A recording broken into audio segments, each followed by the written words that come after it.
a perspective that I don't share, but I understand. And I think you have it. I think you're one of many people who have this perspective, and I understand it. I understand the PTSD of it. I understand the factual nature of it.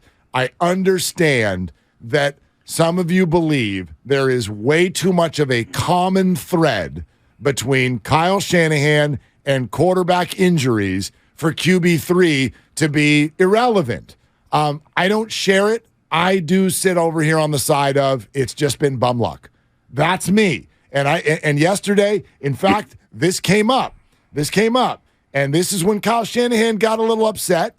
And I actually think that everyone should take a moment to think about how you'd feel if somebody was asking you this. If you were in charge of people, well, it doesn't matter what your job is. If you're a boss, do you hire people? Okay? If you hire people and somewhere along the road, the reputation starts to get built that you put your employees in danger. You put them in either physical or mental danger. Emotional, and yeah. you do it for your own gain. That's fighting words. That's offensive to somebody now. I get that. And so when Kyle gets chippy, when that comes up, I totally get it. When you ask that question, though, I understand, but I think if you looked at the injuries, common sense would answer that question. I mean, how have they gotten hurt? I mean, I'm sorry Josh got a concussion when he hit the ground, so that's the fourth one you're talking about. I'm sorry our quarterback got his elbow bent backwards on a normal drop-back pass. I'm sorry on a drop-back pass, someone rolled up on Jimmy's ankle. And then we have a dual-threat quarterback who got hurt running the ball. So to throw all those four in that category, no quarterbacks got hurt when we had to hand it off the whole second half, so we can look into that. Yeah, so I get why he's sarcastic. No, I get it. I get it too, and I'm not here to blame Kyle Shanahan for the injuries of the quarterbacks. I thought that he misused Trey Lance. He put Trey Lance in a position as a ball carrier where Trey Lance got hurt. I'm looking just at the situation, the facts of the matter with the Niners quarterback situation since he's been the head coach, and only one lousy time since he's been the head coach has he had a quarterback start game one and start all the way through the season. And so this is not to say that Kyle Shanahan gets these guys hurt, but you can say that these guys get hurt when Kyle Shanahan is the head coach. This is not to blame Kyle Shanahan. This is just to point out the fact of the matter, which is your quarterbacks get hurt. That's a fact.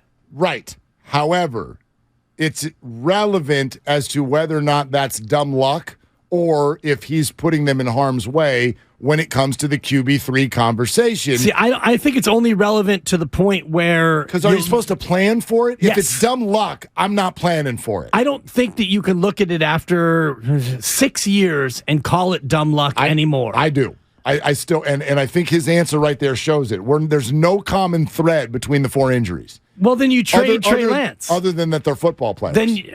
They're football players, but other teams, if you look at all across the league, how many other teams have had this much dumb luck at quarterback? Record-breaking level this year. Yeah. I'm talking about a 6-year body of work. And again, Mark, I'm not blaming Kyle Shanahan. What I'm giving Kyle Shanahan credit for getting the quarterback room full of quarterbacks, because whether it's because your offensive line isn't good enough, or your scheme puts these guys in a position, or it's dumb luck, or it's a collection of all of it, the bottom line is you have needed more than one quarterback in every year but one. Right. Although the cool thing here is now they have more than one quarterback. Exactly. Because they haven't gone into every year, like most teams don't, they have not gone into every year with two viable options. Who the hell knew that they went into last year with three? By the way, still couldn't get to the end of their playoff run. But while I get that, I'm not saying I'm against the 49ers going out and get someone in the QB3 spot who they think can win a football game or 2 or 5. Right. Of course, I sign off on it completely.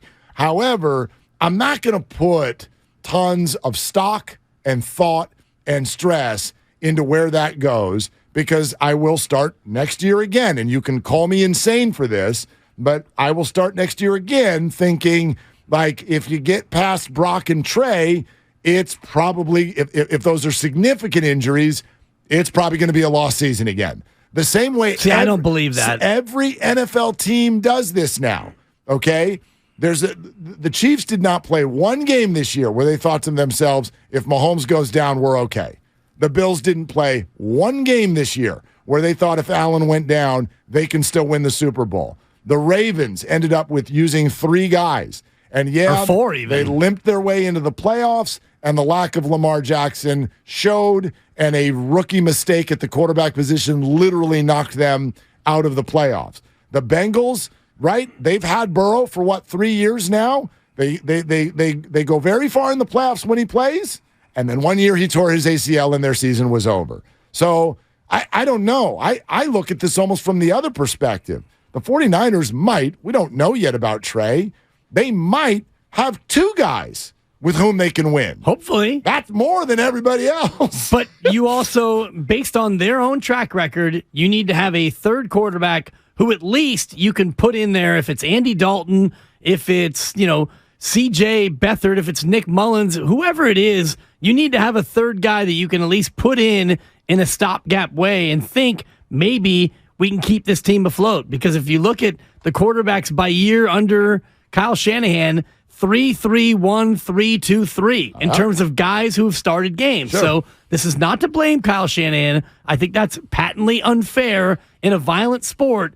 But if you look at the track record, to me, it's more than just dumb luck when it happens 6 consecutive years. Yeah, or 5 of 6. I get it. I just, to me in football, that's what it is. I'm not saying that you don't sort of prepare for it. It's also interesting to look about how you go about preparing for it. Right. We're throwing out all these names, and sure, they're quarterbacks. Could they win you a week? Yeah. Can you go all the way to the end with them? I mean, sure, Nick Foles things happen, but almost never. They almost never ever. This happened once you can bring up Hostetler, but he was actually he turned out to be a player and at a different era where Brock Purdy was on the precipice of doing just that because he was your third stringer. Except for maybe, like my point is, like a Hostetler, Purdy showed that maybe he's not one of those people. He's not a third-string quarterback. He's a first-string quarterback. But when he came on the field the first time, none of us thought, okay, here we go, Hostetler. Well, so do you try to recreate Brock Purdy? And that's what I was about to say. In other words, instead of screaming about David Blau and Nate Sudfeld, I know Bill Belichick is one of these people. Draft a quarterback every year. Yeah. Now, I don't mean in the second round. I don't mean a big-name guy. But, if there's somebody you evaluate and you think, boy, that guy could really fit my system and he's got some interesting undervalued traits, maybe he goes to, what were those letters that Brock Purdy does well with the processing? What was that thing that the guy that we had on that said Brock Purdy's processing was at a really elite level? Whatever the hell that was. If you see someone like that, 5th, 6th, 7th round, do it again. Do it again. And maybe that's your QB3.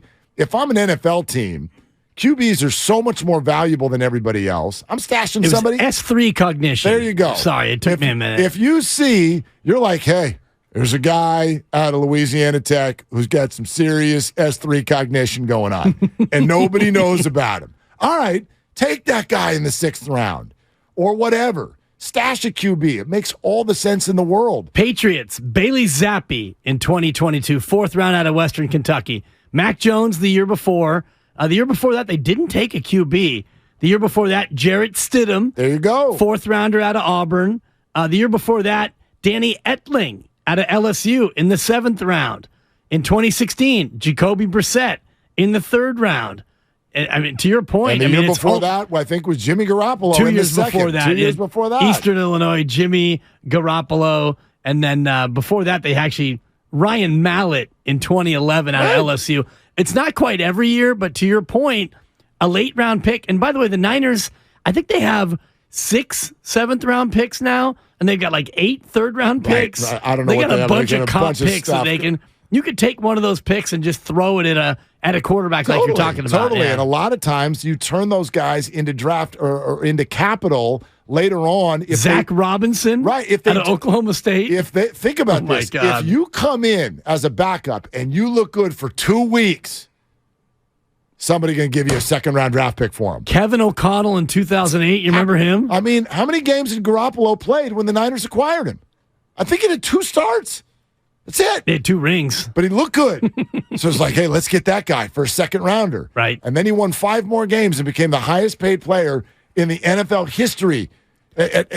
for at least a couple of weeks. So it doesn't take much. So that might be a way to address it. Well, and here's an idea, Niners. that. And instead of drafting running backs, which it turns out you're not really that good at, just take a quarterback instead. And now you got running backs. So right. Can we take a year off from running backs? Just take a quarterback instead in the third round. I'm definitely in on that. Instead idea. of your TDPs and your who's that one guy who Trey Sermon. Joe Williams, Trey Sermon. Trey Sermon. Kyle's reading my mind. By the way, is Sermon on? Is he going to the Super Bowl next week? Sure is he still on that team? Yeah, him and TDP both in street clothes on their respective sidelines. Well, I'm glad he couldn't make that. I'm glad he couldn't make the active roster on that team either. So it's not like the 49ers were wrong with their assessment. But anyway. Trey Sermon is, he's likely going to get a ring. Likely? Patrick McCaw. Likely? Either Trey Sermon or Jerick McKinnon is getting a ring. It's a tough look.